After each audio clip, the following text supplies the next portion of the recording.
Os alicerces da fé, o itinerário e os sacramentos foi o tema das Jornadas Nacionais de Catequistas que Fátima acolheu nos passados dias 18 e 19 de outubro.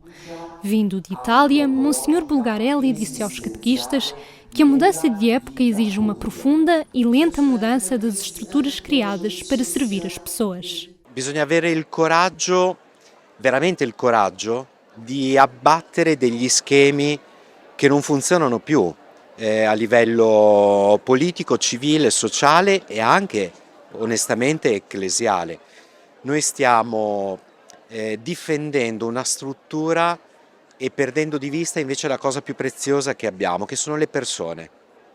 E non dobbiamo mai dimenticare che le strutture che abbiamo sono state pensate per le persone, ma oggi la vita è completamente modificata, quindi è auspicabile, come evocava Papa Francesco già nel 2013, veramente avere il coraggio di ripensare con calma, con pazienza, con gradualità, però l'importante è iniziare a pensare. Na conferência que apresentou aos mais de 1000 catequistas reunidos no Centro Paulo VI, o diretor do Ufficio Catequistico Nazionale italiano criticou a tentação em fazer da catequese uma aula de teologia que gera conhecedores do cristianismo, mas não cristãos. Ascoltando le persone, ascoltando i bambini, i ragazzi, gli adulti e anche gli anziani, cioè tutti quelli che sono i passaggi di vita.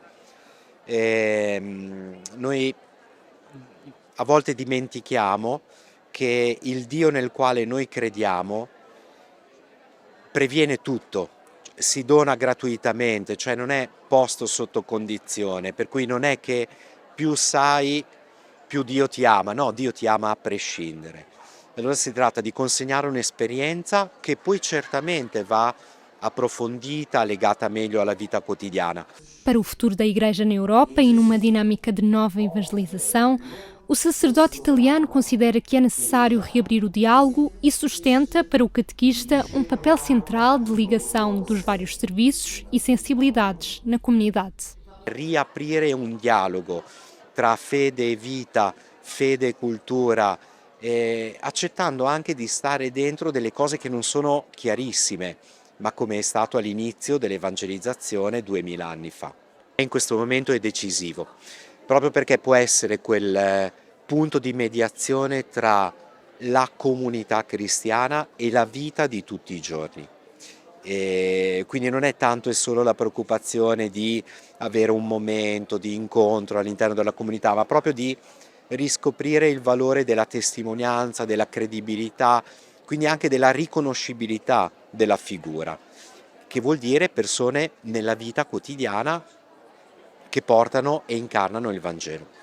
Da Diocese do Algarve, o padre Mário Sousa trouxe aos catequistas o tema Os Sinais Salvíficos da Fé, o encontro com Cristo na comunidade e pela comunidade, e reforçou a ideia de que é preciso uma comunicação eficaz para que os sinais produzam o seu efeito na vida dos crentes. Os sinais são sempre gestos que remetem para uma outra dimensão, né, que nos levam muito mais longe do que aquilo que significam à primeira vista. Portanto, em primeiro lugar, é preciso que os sinais sejam entendidos, ou seja, sejam entendidos por aqueles que os recebem na mesma perspectiva em que foram realizados por aquele que, de facto, os fez.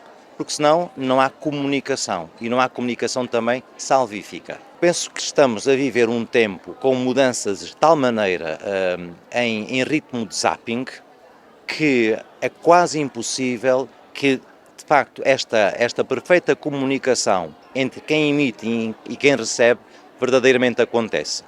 Mas esse é um problema que a Igreja tem verdadeiramente de enfrentar, porque a sua missão e a sua única razão de ser é evangelizar e ser transmissora da salvação que Cristo quer oferecer. Se a comunicação não permite que isto aconteça, então não está a exercer a missão para a qual o Senhor a chamou e para a qual a convoca constantemente. O também coordenador da Comissão de Tradução da Bíblia da Conferência Episcopal Portuguesa lembrou a vida cristã como um processo contínuo onde a decisão pessoal por ser amigo de Jesus é condição necessária para que os sinais e os gestos de todos os domingos cumpram a sua missão. A vida cristã é um processo. Nós temos muitas vezes a ideia de que a conversão é algo que acontece momentaneamente e a vida fica para sempre transformada. Sim, na medida em que se trata o momento, esse primeiro, de uma manifestação de Deus, que eu permito que verdadeiramente aconteça como manifestação de Deus, mas que me leva a uma decisão.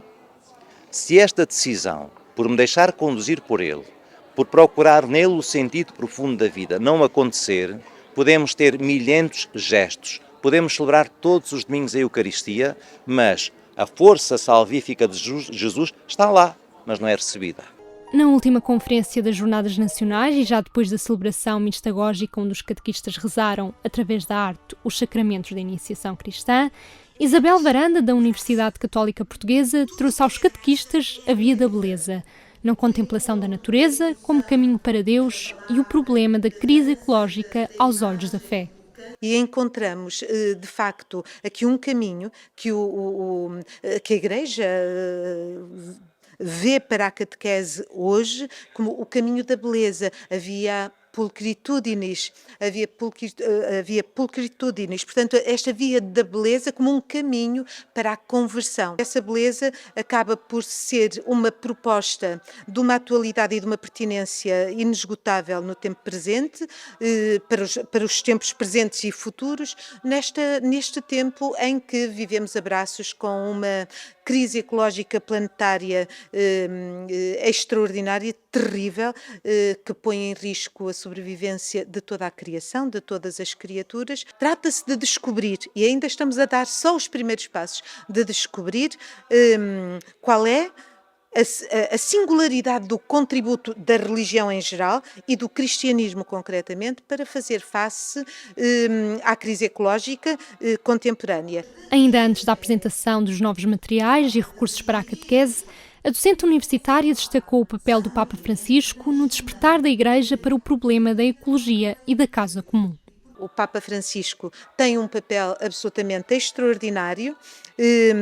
Costumo dizer, e repito neste contexto, que se Karl Rahner operou, como se diz, uma viragem antropológica da teologia no século XX, uma viragem antropológica, o Papa Francisco operou uma viragem ecológica da teologia. Isso é fascinante, é um contributo, é o legado do Papa Francisco para a Igreja de Jesus Cristo no século XXI. As próximas Jornadas Nacionais de Catequistas realizam-se a 18 e 19 de outubro de 2025, num ano que vai ficar marcado pelo Jubileu da Esperança.